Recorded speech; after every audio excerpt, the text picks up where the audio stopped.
镜头所登来台湾，最近有网络咧卖一款的牛皮包，讲是南投国小的学生做的，要来赚毕业旅行的所费。学校是出面来澄清，讲迄是假的，因已经来报警了。另外，阁有人假德山指南宫的名义来卖符啊，讲是请指南宫的大师亲手所画，会当开运旺财。这庙方接到真侪询问的电话，发现事态严重，嘛赶紧出面来澄清，讲迄嘛是假的，唔通买。指南宫根本都无咧卖符啊！南投德山指南宫香火旺盛，人气旺，煞被诈骗集团利用，拍卖网站卖符咒。标题写德山指南宫府，这德山写做德山，互人无啥啥，佮强调是请指南宫大师亲笔画，讲戴伫手夹壳会当开运旺财，一个卖220块。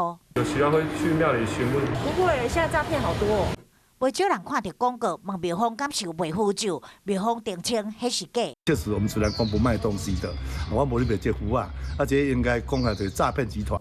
指南宫经报案，另外一件嘛是诈骗。这网页顶面有咧卖手工牛皮包，一个是1000多块，下面有标注南投国小毕业生手工制作，讲是要赚毕业旅行费用，也阁有劝学生手工制作影片甲访问，增加伊的可信度。我们校内的户外教学活动从来没有对外募款或是义卖的这个事情啊，完全没有。校长也阁讲，弱势学生要毕业旅行，旅费嘛是基金补助，绝对袂伫网络上募款，而且网页顶面的影片嘛毋是南投国小，是另外一间小学，校方嘛已经报警，嘛伫学校粉丝的专页甲官网顶面发出警告，提醒民众千万毋通被骗。